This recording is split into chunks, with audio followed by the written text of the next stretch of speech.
It began on a humid afternoon in a quiet suburban neighborhood where everything looked perfect. Trimmed lawns, white fences, polished cars gleaming under the sun. But behind that calm surface lay something far uglier. For Malik Thompson, a young black man in his late 20s, it was the day he learned that sometimes, no matter how hard you worked, how polite you were, or how clean your record was, the world could still paint you as a villain. Malik had moved to Maple Grove just 3 months earlier. After years of working 2 jobs and saving every dollar, he'd finally rented a small house on the edge of the neighborhood. Not fancy, but enough to feel proud of. He had a stable job as an auto mechanic at a nearby garage and often spent his weekends fixing up old bicycles for neighborhood kids who couldn't afford new ones. But none of that mattered to certain people who had already decided what kind of man he was. From the very first week, Malik felt the eyes on him. Curtains would twitch when he walked by. Conversations would hush when he approached. At first, he thought it was just small-town awkwardness. Maybe people were simply slow to trust newcomers. But soon, he realized it was something deeper, something darker. The hostility had a face, Claire Anderson. She lived 2 houses down, a middle-aged woman with expensive taste and a self-proclaimed protector of the neighborhood. Her voice carried authority, and her influence stretched farther than it should have. She always seemed to be watching Malik. From her front porch, from her car window, even when walking her dog.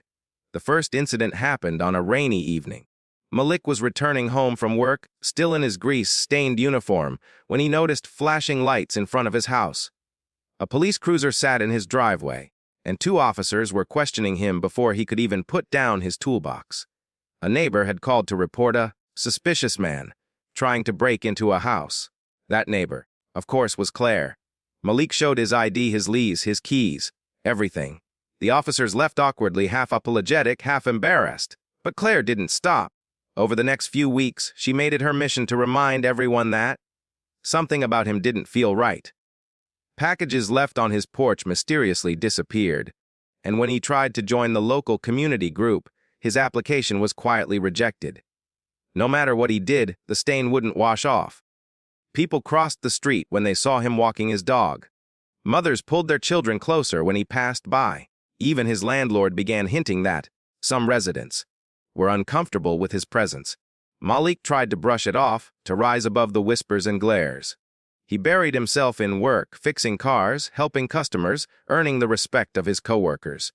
But every time he returned home, he could feel the invisible wall closing in around him. Then came the worst day. It was a bright Saturday morning when Malik noticed police cars once again lining the street. This time, the accusation was even heavier. Someone had reported that a young boy had gone missing, Claire's son Ethan. And according to the rumor spreading like wildfire, Malik had been seen lurking near her house that morning. By the time Malik stepped outside, half the neighborhood had gathered. Claire was sobbing hysterically, clutching a photograph of her son while pointing toward Malik's house. Her voice shook with anger and accusation. The officers questioned Malik again, this time with more suspicion, their eyes sharp, their hands resting near their belts. Malik's heart pounded as he tried to explain that he'd just returned from the auto shop and hadn't even seen the boy that day. But his words fell flat against the wall of prejudice that had already been built. They searched his property, his shed, even his car, but found nothing. After hours of tension, the police finally left, muttering that they'd continue their search elsewhere. Malik stood alone in his driveway, the weight of every accusing stare pressing down on him. He could feel their hatred like heat against his skin. That night, Malik sat in darkness, the sound of distant sirens echoing through the neighborhood. He didn't sleep. He couldn't. All he could think about was how fragile his life had become, how a single accusation, born from someone's bias, could destroy everything he'd built. But as the night grew colder, something shifted inside him. He realized that he couldn't keep living in fear. He couldn't keep letting people like Claire define his worth. He had done nothing wrong, and someday, the truth would come out. He didn't know how or when, but he felt it deep in his bones. The next morning, the search for Ethan continued. Flyers went up on street poles, volunteers combed through parks and backyards. Claire refused to make eye contact with Malik, but her words still poisoned the air. He's hiding something. By late afternoon, Most of the search parties began moving toward the wooded area behind the neighborhood. Malik watched from his window, torn between anger and empathy. Despite everything she had done, despite the false accusations, a child was missing. A mother, even one who despised him, was terrified. The sun began to set, and a strange instinct tugged at Malik's mind. He thought about the old storm drain that ran under the street near his garage. He'd noticed it a few days ago when a ball had rolled inside, the opening large enough for a small child to crawl through. Something told him to check. Grabbing a flashlight, he made his way toward the drain, the sound of distant voices calling Ethan's name echoing through the night. As he approached the opening, a faint noise stopped him, a soft cry, muffled and weak. His heart raced. He shone his light inside, and there, deep within the tunnel, was a small figure. Ethan. The boy's clothes were dirty, his knees scraped, his eyes wide with fear. He must have crawled in and gotten stuck, unable to find his way back out. Malik dropped to his knees, calling for help, but there was no time to wait. He climbed in, inch by inch, until he could reach the boy. Carefully, he pulled Ethan toward him and guided him back out into the fading light. As he carried the trembling child in his arms, the sound of approaching footsteps filled the air. A group of volunteers, including Claire, rounded the corner.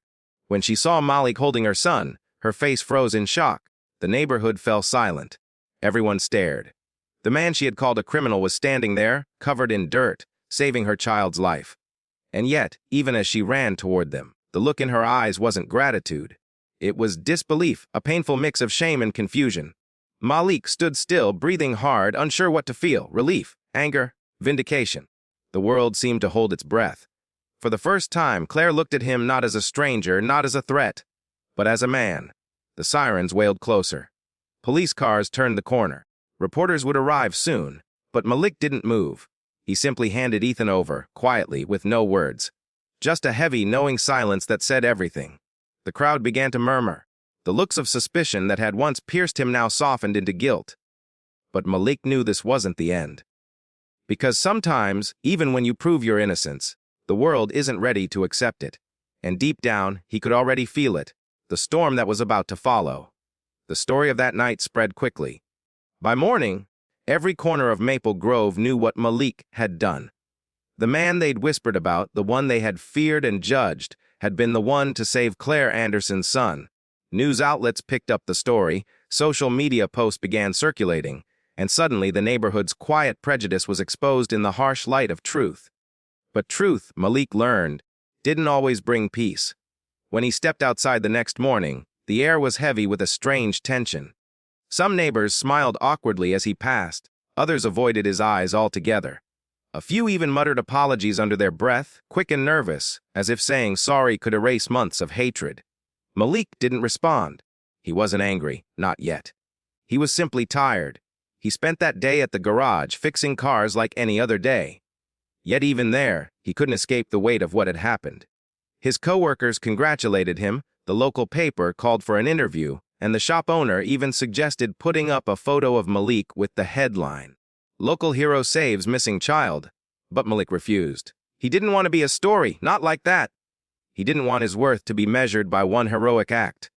Because deep down, he knew that if Ethan hadn't been found, the story would have been very different. As the week went on, the atmosphere around him began to shift. The people who once crossed the street to avoid him now tried to strike up friendly conversations. Claire's friends, the same ones who had nodded in agreement when she called him dangerous, now brought him baked goods and thanked him for his bravery. Malik accepted their gestures politely, but his heart wasn't fooled. Guilt, he thought, was not the same as acceptance. Claire herself stayed silent for days. No words, no visits, no apology. It was as if she couldn't bear to face him. Malik assumed that was the end of it, until, one afternoon, she appeared at his doorstep. Her posture was rigid, her expression unreadable. She held a small gift bag in one hand, an awkward peace offering.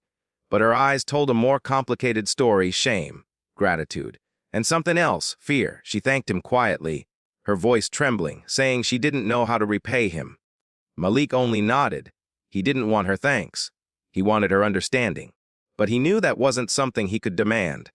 After she left, the neighborhood seemed to thaw, at least on the surface. For the first time, Malik was invited to community gatherings. People greeted him with genuine warmth. Children waved when they saw him outside. It almost felt normal, almost. But underneath that fragile layer of politeness, prejudice still lived. He could see it in the way certain people flinched when he approached too suddenly. He could hear it in the whispers that still followed him at the grocery store. The old stain hadn't disappeared. It had just been covered up. Then, something unexpected happened. A local journalist published an article titled, "From Suspect to Savior, the Heroic Story of Malik Thompson." It painted Malik as a symbol of grace and forgiveness, a man who rose above hate. The piece went viral. Suddenly, strangers were praising him online. Donations flooded his account. He was invited to speak at a local youth center. For the first time, people saw him as an example, not a threat. Yet, as his reputation grew, so did resentment from those who had once looked down on him. Some neighbors whispered that he was milking the story. Others claimed he'd saved Ethan for attention. Even Claire seemed torn, struggling between gratitude and guilt that the man she'd accused was now being celebrated. Malik ignored the noise. He focused on his work, on using his story to inspire others who'd faced the same kind of silent cruelty he had. He began volunteering at local schools, telling young people not to let anyone's prejudice define them.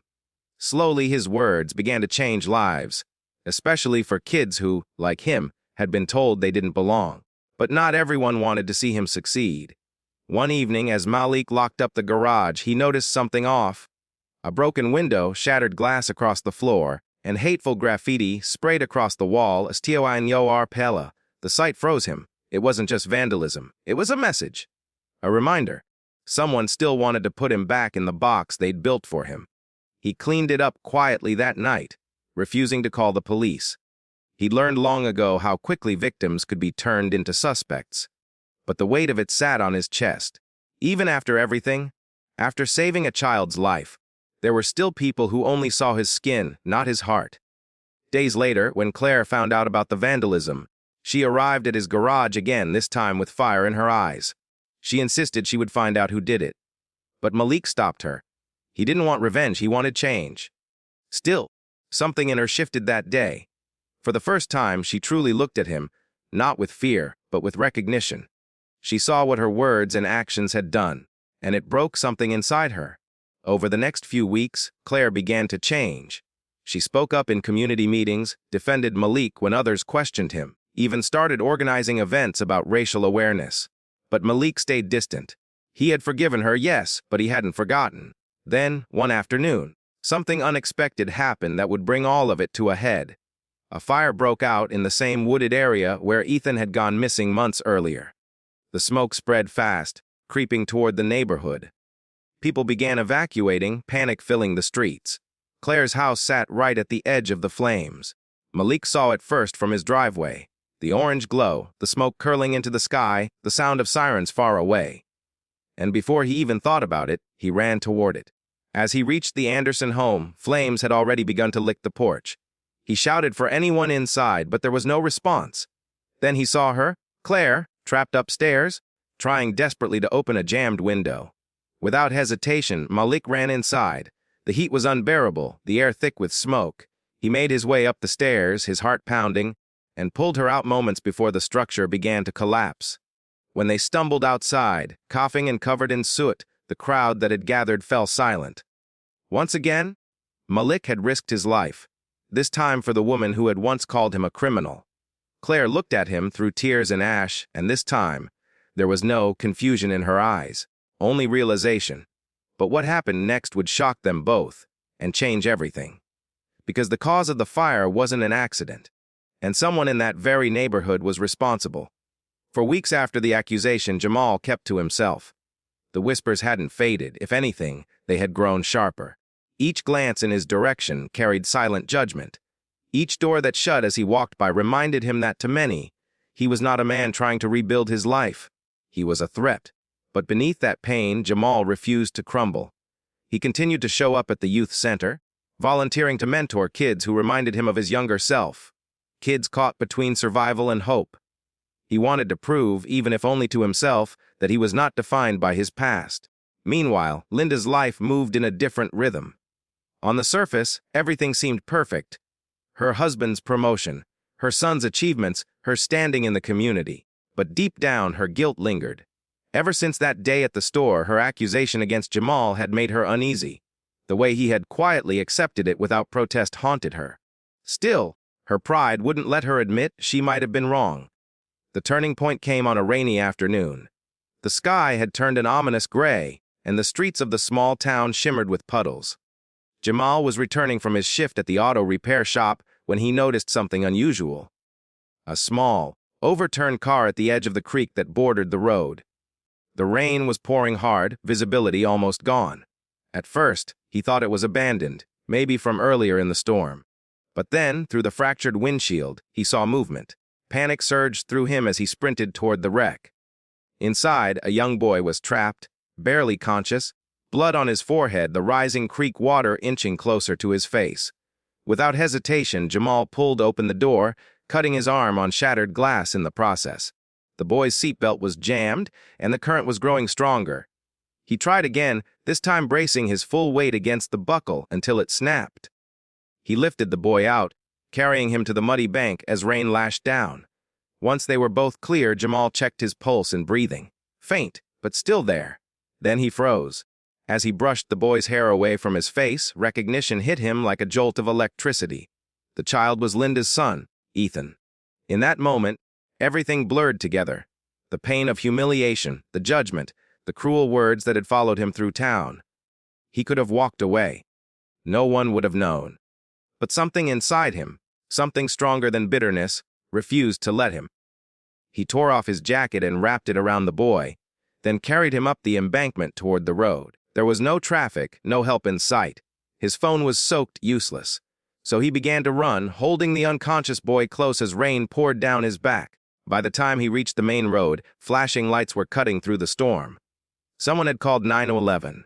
Paramedics rushed to take over, and police officers began securing the area. One of them recognized Jamal, and for a brief moment, suspicion clouded their face again. But then they saw his arm, bleeding, covered in cuts, and the soaked, trembling boy in his arms. Linda arrived moments later, her car skidding to a stop. She stumbled out, screaming her son's name. When her eyes met Jamal's, time seemed to stop. There he was. The man she had accused of theft, the man her friends whispered about, the man she had taught her son to fear.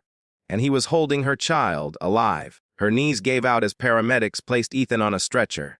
Jamal stepped back, soaked and silent, as chaos surrounded them. He didn't speak. He didn't need to. The truth was written across his face: exhaustion, pain, and quiet resolve. The next few hours were a blur. Ethan was taken to the hospital, and Jamal followed quietly at a distance, making sure he was safe. The staff didn't question him. His torn arm and drenched clothes told the story well enough. He sat in the waiting room, clutching a towel the nurse had given him, staring blankly at the rain-soaked window. When Linda finally approached him, her face pale and trembling, Jamal stood up. She opened her mouth as if to speak, but no words came. For once, she saw him not as a stereotype, not as a name whispered with suspicion, but as a man who had risked his life for a child who wasn't his. Hours later, doctors emerged with news Ethan would be fine. Minor injuries, no lasting damage. Relief washed over Linda, followed by shame so deep it almost consumed her. She turned to thank Jamal, but he was gone. He had slipped out quietly, disappearing into the rain. No reporters, no recognition.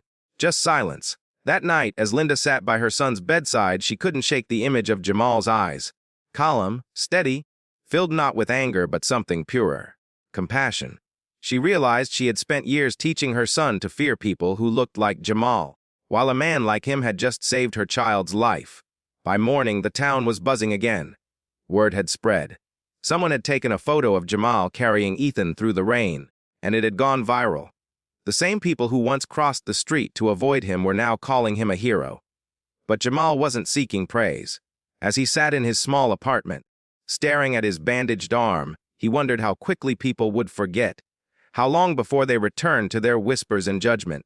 Still, a part of him hoped that maybe, just maybe, this moment had changed something deeper, not just in the town, but in Linda herself. As the sun rose and light filled the room, Jamal closed his eyes, unaware that his story had only just begun. Because redemption, real redemption, doesn't end when the world starts clapping. It begins when those who once condemned you finally see the truth. And Linda was about to. The weeks that followed were a whirlwind of whispers, stares, and silent accusations. Marcus had become the subject of every conversation in the neighborhood. The story of the suspicious man near the park had spread faster than truth ever could. Even though no evidence supported the claim, people preferred to believe the woman who screamed than the man who stayed silent. Everywhere Marcus went, the weight of that moment followed him. In the grocery store, cashiers watched his every move. On the street, mothers pulled their children closer when he passed. He could feel their fear, manufactured, irrational, but powerful enough to erase his years of kindness and hard work. It wasn't just a rumor anymore. It had become a label burned into his identity. He stopped jogging through the park. The trees that once gave him peace now felt like witnesses to his humiliation. He avoided the local cafe where he used to get his morning coffee, afraid of the sideways glances from people who once greeted him with smiles. Each day chipped away at his sense of belonging. At home, his mother noticed the change. She saw the exhaustion in his eyes, the heaviness in his shoulders, and the way he lingered by the window but never stepped outside. Marcus had always been resilient, but this time the wound was deeper. It wasn't about what happened that day. It was about how the world had turned its back on him without even asking for the truth. Then came the worst blow. The company where Marcus worked as a delivery driver suspended him without pay. They said they had to investigate the incident, even though it had nothing to do with his job. The woman's accusation had traveled far enough to reach his employer, and in their eyes, a man's reputation was easier to sacrifice than a company's image. Marcus felt his stomach drop when he received the call. Years of dedication, long hours, and spotless performance meant nothing in the face of one woman's prejudice. The humiliation was unbearable. It was as if the entire world had decided he was guilty, and no amount of honesty or integrity could change that. Marcus spent days locked inside, trying to make sense of how his life had unraveled so quickly. He thought about confronting the woman, about demanding an apology, or at least a retraction. But what would that accomplish? He knew how these stories went. The world didn't care for explanations from people like him. Instead, he began to document everything. He saved every message, every post, every piece of gossip that carried his name. Somewhere deep inside, a fire started to burn. He refused to let this be the end of his story. One evening, while scrolling through his social media feed, he stumbled upon a local community event announcement.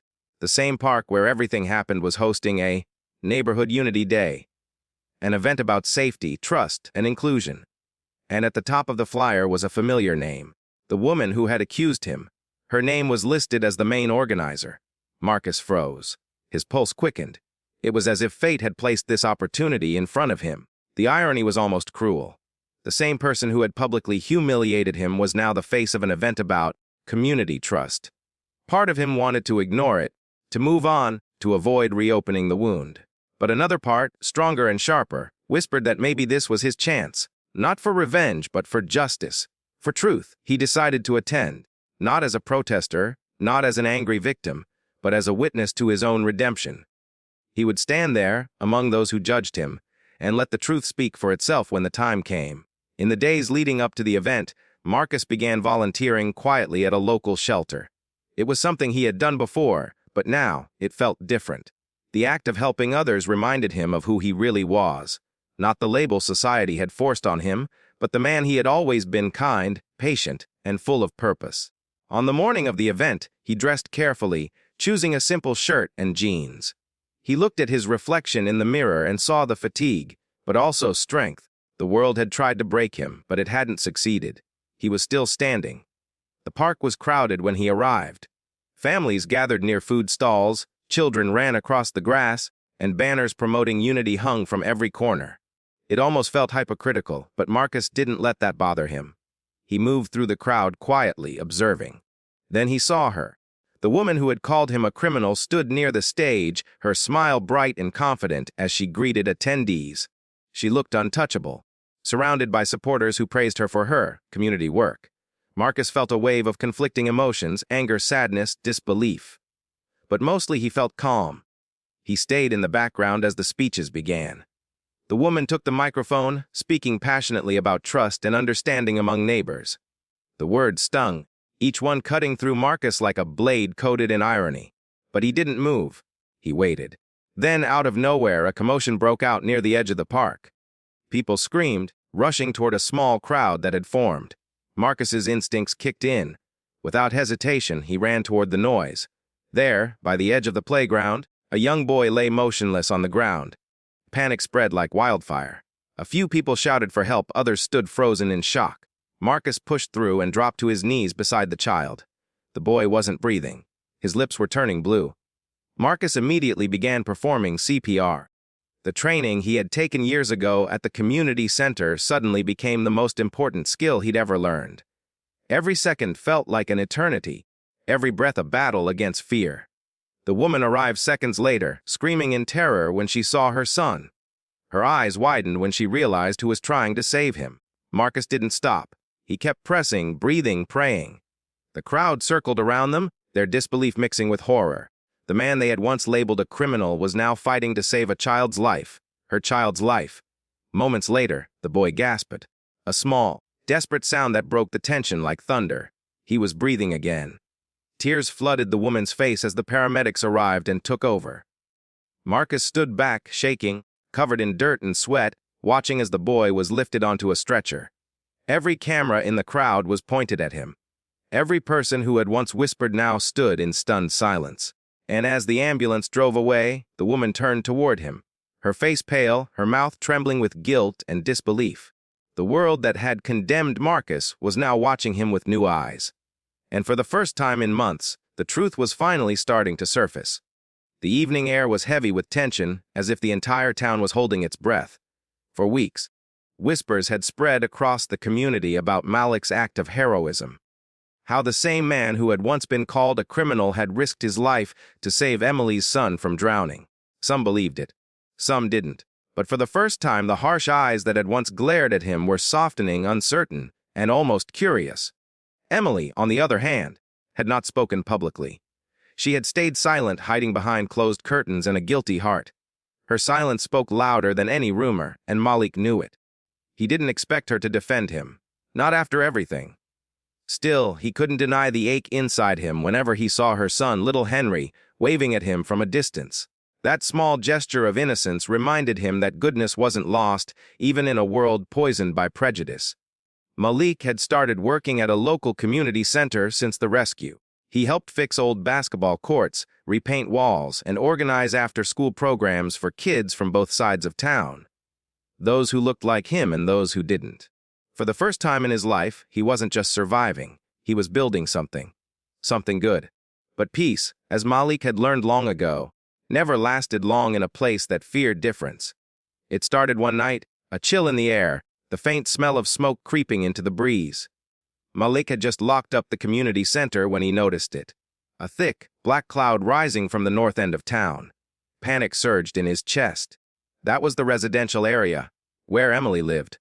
Without thinking twice, he sprinted toward the growing flames, his heart pounding harder with every step. When he reached the scene, chaos had already taken over. The fire roared like a monster devouring everything in sight.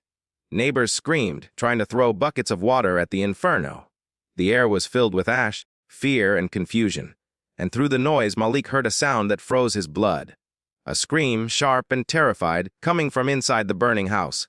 It was Emily. Without hesitation, Malik rushed forward. The flames licked at his arms as he forced his way through the front door. The heat was unbearable and smoke burned his eyes, but he pushed on, calling out for her.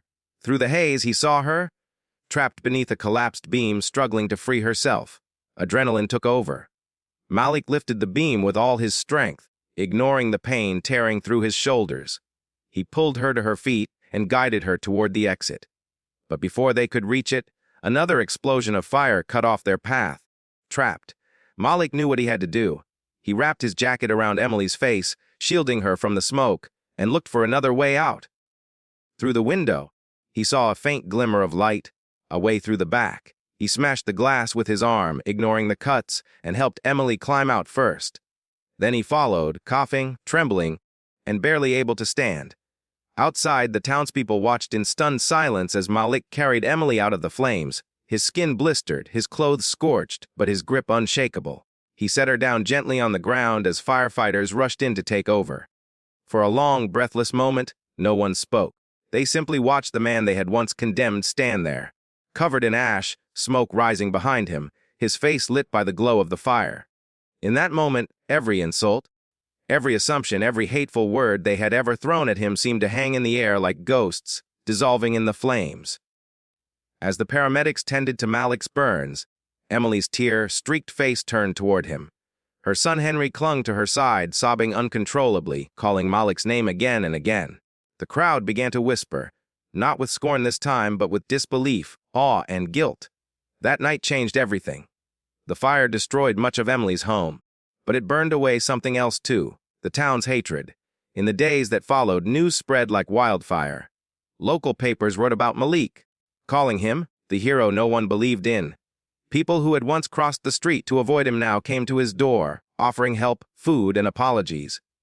Emily, though still recovering, finally spoke out publicly. She admitted her prejudice, how she had called him a criminal without knowing him, how she had let her fear and ignorance dictate her judgment. And then, in front of cameras and reporters, she said something that would echo through every household in town. He saved my son. He saved me. And I will spend the rest of my life trying to be the kind of person he already is. But Malik wasn't looking for fame or forgiveness. What he wanted was something deeper, peace. And for the first time, he felt it beginning to take root inside him. The community center grew busier than ever. Volunteers came from every background. The walls that once divided the town began to crumble brick by brick, replaced by something stronger, unity born from remorse and respect. Yet, despite the change, Malik couldn't shake one feeling, that this wasn't the end, that there was still something waiting to test him, something that would determine whether forgiveness could truly heal what hate had broken. And one evening, as the sun dipped below the horizon, Malik received a letter that made his heart stop. It bore the seal of the same company that had once rejected him after labeling him a potential risk. Inside was an invitation to speak at a national conference about social justice and second chances. He held the letter for a long time, staring at the words. His past had defined him for so long, but now it was his story that would define others. As he folded the letter and looked toward the distant town, still scarred yet slowly healing, Malik knew that this moment, was only the beginning of a larger purpose. The next chapter of his life would not just be about redemption. It would be about transformation. And as the night fell quiet, a single thought echoed through his mind, a thought that would lead into the powerful conclusion of his story. He had once been called a criminal. Now, he was being called something else entirely, a symbol of hope. Weeks passed since the fire, weeks that felt like a lifetime compressed into quiet days and heavy nights.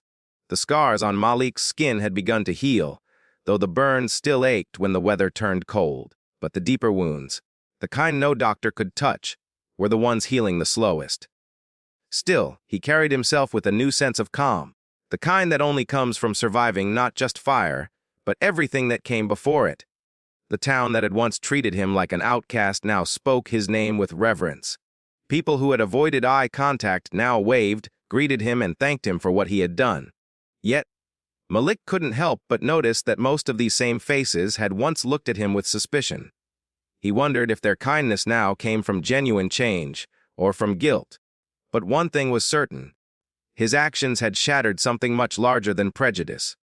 They had broken open the illusion that hate could stay hidden beneath politeness and silence. Now, the whole town was being forced to face its own reflection. And it wasn't a comfortable sight. The community center that Malik had worked so hard to build was overflowing with people now. Not because they suddenly discovered a love for volunteer work, but because they wanted to be part of what he represented: resilience, strength, and forgiveness. Local news crews came to film. Journalists wrote headlines about the man who changed a town's heart, and schools invited him to speak about tolerance and redemption. Malik never saw himself as a hero. Heroes, in his mind, didn't come from broken places like his. They didn't spend years being followed in stores, or denied jobs because of their past, or feared simply because of the color of their skin. He had never wanted to be the center of attention. All he wanted was to live quietly, without being judged by a story someone else had written for him. And yet, somehow, his story was the one that would now change others. When the mayor reached out to invite him to a special town ceremony, Malik hesitated. It was to be held in the main square. The same place where years ago, he had been handcuffed in front of everyone after being falsely accused of theft. That memory had haunted him for years. The humiliation, the whispers, the way people had looked at him as if he was proof of their worst assumptions. Now, they wanted to honor him in that same place. As the day approached, Malik tried to tell himself that he didn't need their approval, that his worth wasn't determined by any public recognition. But deep down, he knew this moment was bigger than him. This wasn't just about a medal or applause. It was about rewriting the ending of a story that had been used against people like him for generations. When the day arrived, the town square was full. The crowd stretched far down the street, the same cobblestone street where he had once walked in shame. This time, though, the crowd wasn't whispering. They were waiting, hoping. Malik stepped up to the stage in a crisp white shirt and a simple black jacket, the same jacket he had used to cover Emily's face during the fire. Its edges were still sinned, a silent reminder of that night. As he approached the podium, there was a hush. The mayor began to speak about courage, redemption, and second chances. He spoke of how Malik had restored the town's humanity. The words were polished, rehearsed, but they didn't matter. Because when the mayor finished and the applause began, Malik didn't reach for the microphone. He didn't need a speech. His silence spoke louder than any words. He looked out at the faces. Faces that once saw him as dangerous, untrustworthy, lesser. Now they looked at him with something else, understanding, maybe even love. But there was one face that stood out among them all, Emily's. She stood in the front row, holding her son close. Her eyes were red, her expression trembling between guilt and gratitude. Malik could see that she still carried the weight of her mistake, and for the first time he smiled, not out of pride but forgiveness. Emily stepped forward slowly, and as she reached him, she handed him a small plaque. It wasn't from the mayor or the town. It was from her. On it were engraved the words, "To the man I once feared, and now owe everything." For a moment, the entire world seemed to fall silent. Malik felt something release inside him, a pressure he hadn't realized he was holding. All the years of pain, anger, and injustice melted into something purer, not forgetfulness, but peace. Because in that moment he understood what redemption truly meant. It wasn't about revenge or proving people wrong. It was about proving to yourself that their hate could never define your humanity. After the ceremony, the town began to change in ways Malik could have never imagined. Businesses started hiring people they had once overlooked. The police department brought in new training programs focused on bias awareness. Schools began teaching stories of courage, empathy, and inclusion. Malik's name became a symbol, not of tragedy, but transformation. Months later, Malik sat in his small office at the community center. The place had grown, bright walls, new equipment, and laughter echoing from every corner. Kids played basketball outside while volunteers helped serve food in the kitchen. The center was alive, and so was the spirit of hope it represented. Emily often came by with her son. They volunteered together, serving meals and helping clean up after events. The two of them had become family in the most unexpected way. A bond born not of blood, but of forgiveness and shared humanity. And one day, as Malik watched Henry run across the court, he realized how much had changed. Once he had been seen as a threat to that little boy's world. Now he was part of what made that world safe. The world wasn't perfect. It never would be. But for the first time, Malik believed it could be better. He had turned pain into purpose, hate into healing. And though his scars would never fully fade, they no longer hurt to look at. As the sun dipped below the horizon, Malik stepped outside. The town was quiet, golden light spilling across the rooftops. He could still hear faint echoes of laughter and life, reminders that he had not only survived, but rebuilt what was broken. He thought about the woman who had once called him a criminal, how fear had blinded her, how ignorance had almost destroyed both their lives, and how, through one act of courage, both of them had been reborn. Malik smiled softly to himself, because in the end, this wasn't just his redemption story. It was everyone's.